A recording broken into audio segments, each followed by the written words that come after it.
अगर ये वीडियो पूरा देखते हो तो आज आप लोगों का 5 से 6 हज़ार रुपये मिनिमम बचत होने वाला है।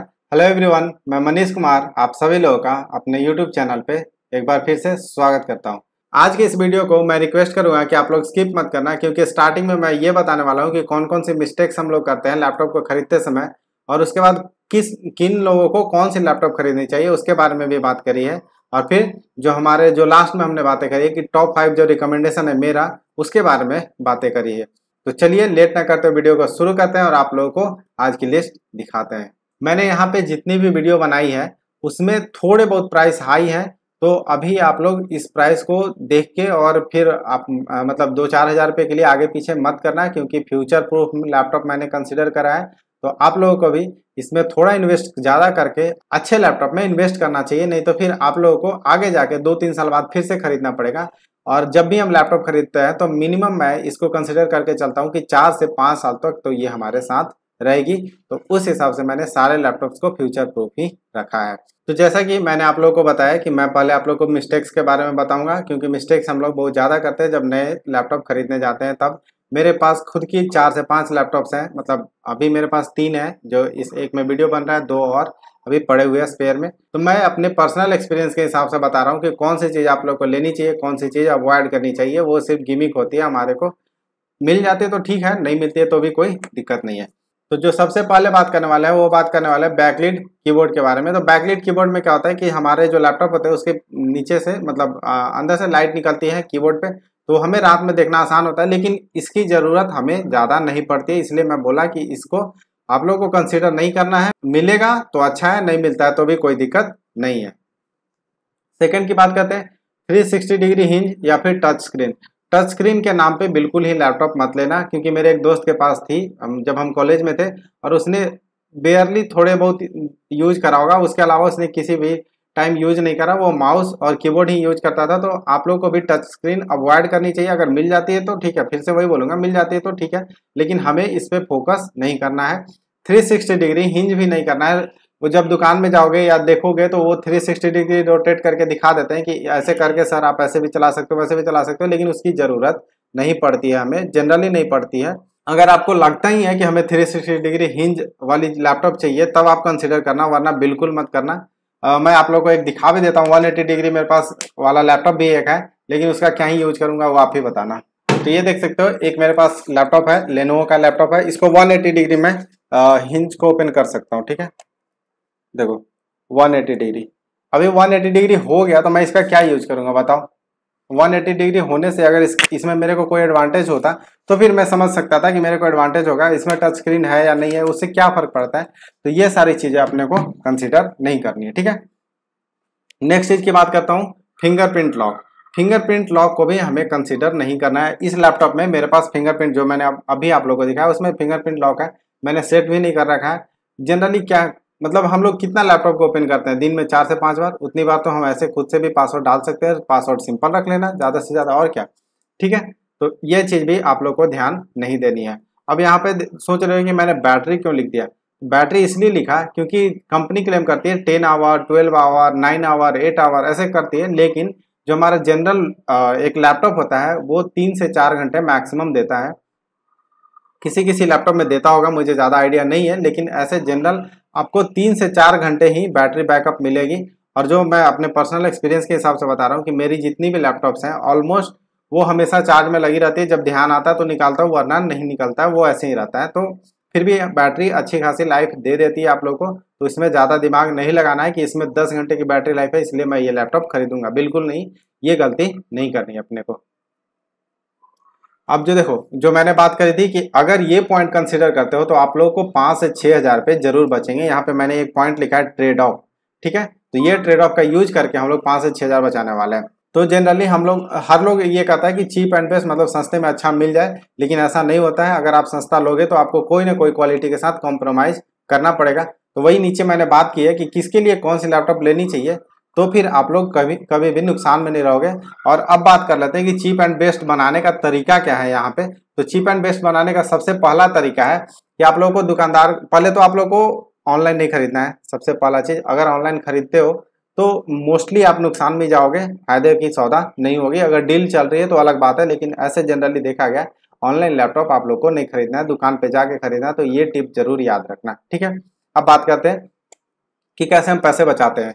तो पैसे बचाने के लिए सबसे पहले उनको बोलना कि हमें विंडोज वाली लैपटॉप नहीं चाहिए, मतलब उसमें डॉस कोई भी ऑपरेटिंग सिस्टम डली हुई नहीं चाहिए।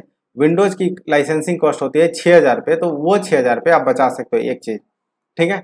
दूसरी चीज करना आप कि उनको बोलना कि हमें राइजन सीरीज की प्रोसेसर चाहिए। राइजन सीरीज के प्रोसेसर में एक ही डिसएडवांटेज होती है कि वो बैटरी ज्यादा कंज्यूम करती है लेकिन परफॉर्मेंस भी ज्यादा देती है।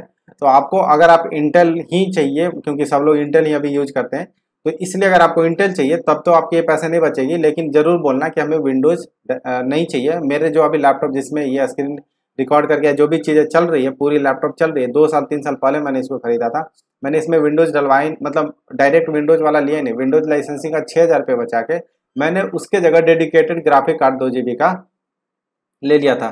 तो मुझे उन्होंने ऐसा बोला कि आप या तो डेडिकेटेड ग्राफिक कार्ड ले सकते हो या फिर विंडोज ले सकते हो। तो मैंने डेडिकेटेड ग्राफिक कार्ड को यूज करा क्योंकि मुझे पता था वो आगे यूज होगा। और अभी विंडोज की क्या है कि विंडोज में एक छोटा सा वाटरमार्क आता है, एक्टिवेट योर विंडोज, वो आता है, उसके अलावा कुछ नहीं आता है। और आपका लैपटॉप ऐसे ही चलते रहता है, हर एक चीज आराम से चलता है, कोई दिक्कत नहीं आता है। तो इसलिए मैं भी यही कंसिडर बोलूंगा कि पैसे बचाने हैं तो इन सब जगहों पे पैसे बचाओ, ठीक है। तो ये तो हो गई मिस्टेक्स के बारे में। अब चलिए हम बात करते हैं कि किनको कौन सी लैपटॉप लेनी चाहिए। तो हमने पूरे लोगों, जितने भी अपने लोग हैं, उसमें 3 कैटेगरी में डिवाइड करा है। हमारे ये चैनल पे टीचर और वीडियो एडिटिंग से ज़्यादा रिलेटेड चीज़ें रहती है। तो पहले मैं टीचर के बारे में बात कर लेता हूँ, फिर मैं गेमर के बारे में बात करूंगा, और बाद में सबसे लास्ट में बताऊंगा कि नॉर्मल लोग या फिर जो स्टूडेंट है, student in the sense class 10th के नीचे, जिनको बस लैपटॉप चाहिए थोड़े बहुत टास्क करने के लिए, ऑनलाइन क्लास लेने के लिए, इन सारी चीज़ों के लिए, ठीक है। तो सबसे पहला चीज होता है हमारे लैपटॉप का दिमाग, दैट इज प्रोसेसर। तो प्रोसेसर में अगर आप टीचर हो तो आप राइजन 5 बोलना लेने, मेरे रिकमेंडेशन के हिसाब से आपको राइजन 5 लेना चाहिए। और अगर आपको कंटिन्यूअस, यहाँ पे ध्यान दीजिएगा, कंटिन्यूअस लाइव स्ट्रीमिंग करनी है, मतलब आपको पढ़ानी है लेकिन प्री रिकॉर्डेड वीडियो से नहीं, जैसे मेरा भी प्री रिकॉर्डेड वीडियो होता है। अगर लाइव स्ट्रीम करना है तो आपको राइजन 7 या i7 लेना चाहिए, क्योंकि आपको कंटिन्यूअस करना है, ठीक है, लाइव स्ट्रीमिंग करना है। उसके बाद रैम आपको मिनिमम 8 GB लगेगी। ये सारे टीचर और वीडियो एडिटर के बारे में मैं बात कर रहा हूँ। अगर आप वीडियो एडिटर हो तब तो आपका i5 से भी काम चल जाएगा, लेकिन आप टीचर हो और लाइव स्ट्रीमिंग करना चाहते हो तो आपको i7 कंसिडर करना चाहिए या फिर राइजन 7 कंसिडर करना चाहिए। राइजन 7 कंसिडर करोगे पैसे बच जाएंगे, ठीक है। और लाइसेंसिंग कभी भी विंडोज का मत लेना अगर आपको रिक्वायरमेंट नहीं है तो। और अभी आप सोच रहे होगे कि फिर पीपीटी और ये सारी चीज़ें कैसे डलेंगी, तो वो जो भी आप शॉप पे जाओगे वो डाल के दे देते हैं, विंडोज भी डाल के दे देंगे आपको, वो एक्टिवेटेड नहीं रहेगा। और आपको जो भी रिक्वायरमेंट सॉफ्टवेयर होती है, जैसे पीपीटी चलाना, वर्ड चलाना, ये सब टीचर की नॉर्मल डेली टास्क में आती है काम में, तो वो सारी चीज़ें वो डाल के दे देंगे, तो आपको कोई टेंशन लेने की ज़रूरत नहीं पड़ेगी। बात करते हैं नेक्स्ट स्टोरेज की। तो यहाँ पे आपको बिल्कुल ही SSD ही लेना है, ठीक है। HDD के चक्कर में नहीं पड़ना है। HDD एक्स्ट्रा अगर 1 TB का एडेड है तो कोई दिक्कत नहीं, लेकिन SSD ही लेना है। सॉलिड स्टेट ड्राइव होता है, इसका मतलब 256 GB की मिनिमम आप लोग को लेनी है, ठीक है। अब ग्राफिक कार्ड में क्या करना है, वो जो मैंने तरीका बताया था कि विंडोज का लाइसेंसिंग ना लेके 2 GB का ग्राफिक कार्ड लेना है। 2 GB ग्राफिक कार्ड आप लोग के लिए इनफ हो जाएगा टीचर के लिए। और अगर आप वीडियो एडिटिंग करते हो तब भी अच्छा खासा काम करेगा, ठीक है। ये बजट वाले वीडियो एडिटर के बारे में मैं बात कर रहा हूँ जिनका बजट 50,000 ही है, ठीक है। स्क्रीन साइज आपको हमेशा ही 15.6 इंच लेनी चाहिए। इसका रीजन है कि अगर आप वीडियो एडिटिंग करोगे, टीचर हो, लिखोगे, तो बड़े स्क्रीन पे लिखने में आसान होता है, चीज़ों को करना आसान होता है, तो बड़े स्क्रीन ही लेना है। अगर आपकी अब बिल्कुल चाहते हो कि नहीं हमें 14 इंच ही चाहिए तो आप ले लेना, लेकिन मेरे रिकमेंडेशन के हिसाब से 15.6 इंच लेनी चाहिए।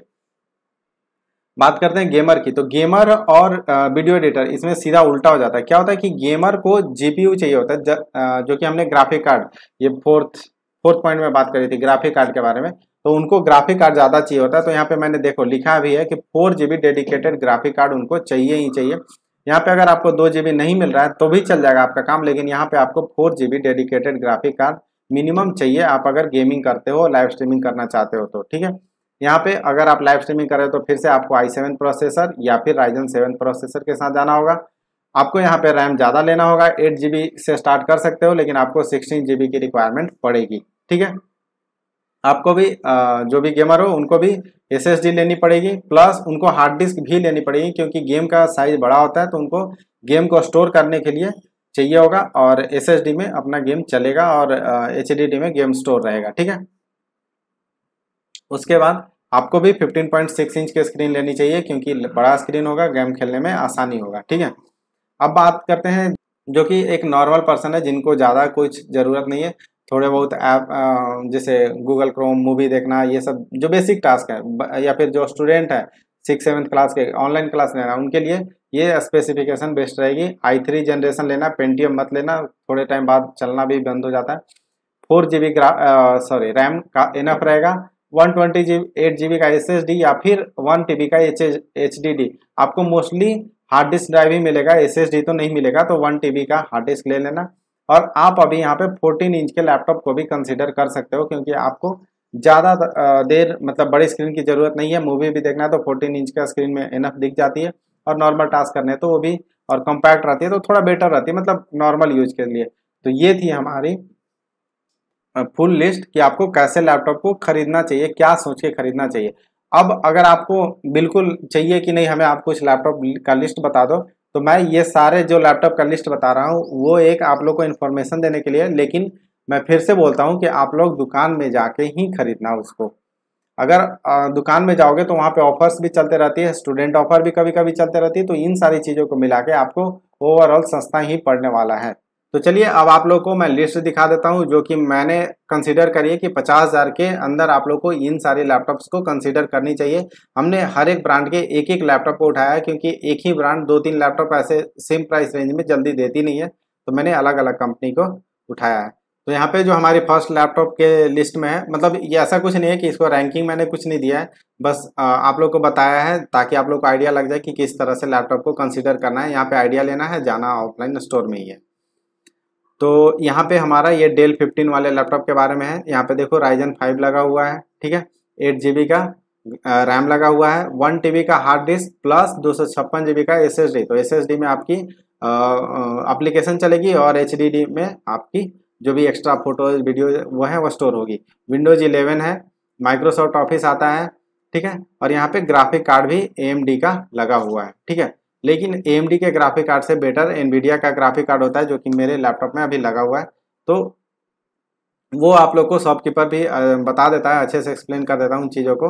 यहाँ पे बैकलिट कीबोर्ड और वगैरह ये सारी चीज़ें हैं, लेकिन मैं जो कंसिडर कर रहा हूँ वो कंसिडर कर रहा हूँ Ryzen 5 और इन सारी चीज़ों को, जो मैंने टॉप 5 पॉइंट बताई थी आपको कंसिडर करने के लिए, ठीक है। 15.6 इंच का लैपटॉप भी है। इसका प्राइस है 49,990 रुपये। आप ऑफलाइन जाके चेक कर लेना कितने में पड़ता है, ठीक है। नेक्स्ट आते हैं लेनोवो का। लेनोवो में अगर लेना तो थिंकपैड लेना, आइडिया पैड से ज़्यादा बेटर थिंकपैड रहता है परफॉर्मेंस के मामले में। ड्यूरेबिलिटी के मामले में तो अभी ज़्यादा आइडिया नहीं, लेकिन परफॉर्मेंस के मामले में थिंकपैड ज़्यादा बेटर होता है, तो थिंकपैड ही मैंने यहाँ पे कंसिडर भी करा है। इसके प्राइस यहाँ 6,000 से ज़्यादा है, तो आप लोग इसको वही विंडोज़ की लाइसेंसिंग वगैरह हटाओगे तो फिर से वो वहीं आ जाएगा।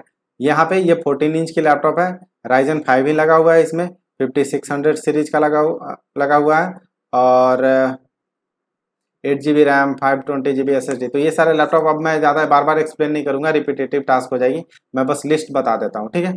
नेक्स्ट लैपटॉप के लिस्ट में है HP 15, ठीक है, ये वाला लैपटॉप। यहाँ पे आप स्पेसिफिकेशन पढ़ लो। यहाँ पे इंटेल आइरिस, ये एक हाईलाइट है जो बता दे रहा हूँ, Intel iris Xe graphic card लगा हुआ है इस।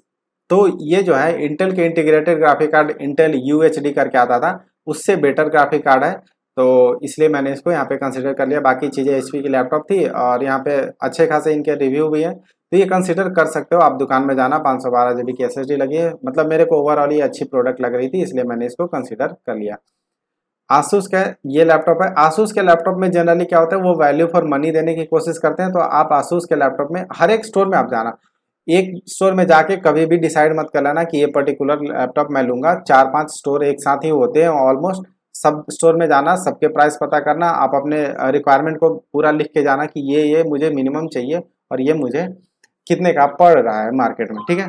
हर एक दुकान में जाना है और फिर कंसिडर करना है। ऐसे नहीं कि एक दुकान में गए वहीं से खरीद लिया, बिल्कुल नहीं, ये गलती नहीं करनी अपने को, ठीक है। आसूस वीवो बुक में इसका नाम यहाँ पे पढ़ सकते हो, बाकी सारे डिटेल्स भी यहाँ पे दिया हुआ है। तो अभी मैं बार बार बता नहीं रहा हूँ, यहाँ पे ये भी एक अच्छी लैपटॉप है और Asus generally value for money बनाती है। एसर उससे भी ज़्यादा वैल्यू फॉर मनी बनाती है, लेकिन इनके लैपटॉप्स में कभी कभी मैंने थोड़ी बहुत शिकायत सुनी है, इसलिए मैं बताना नहीं चाहता हूँ, लेकिन फिर भी ठीक है, आपको एक अलग कंपनी का बता दिया। तो इनके जो होते हैं प्रोडक्ट जनरली थोड़े हमें लोअर ग्रेड के लगे हैं, क्योंकि मैंने बहुत सारे इनके बारे में इशू सुनी है, इसलिए मैं आप लोग को भी बता दे रहा हूँ कि आप अगर आप नए हो तो कंसीडर करना या नहीं भी करना एसर के बारे में, लेकिन बाकी पीछे के जो चार थे वो जरूर कंसीडर करना। यहाँ पे थोड़े सस्ते में चीज़ें ज़्यादा अच्छी मिल जाती है, ठीक है। तो ये थी हमारी आज की वीडियो, जिसमें हमने कम्प्रिहेंसिवली, अगर आप लैपटॉप खरीदने जा रहे हो तो अगर आपको बिल्कुल कोई भी आइडिया नहीं था तब भी आप लोग को एक अच्छी खासी आइडिया लग गई, और हो सकता है कि मैं आप लोग के 4 से 5 हज़ार के बचत में काम आ जाऊं। तो चलिए अब मिलते हैं अपने अगले वीडियो में, तब तक के लिए बाय।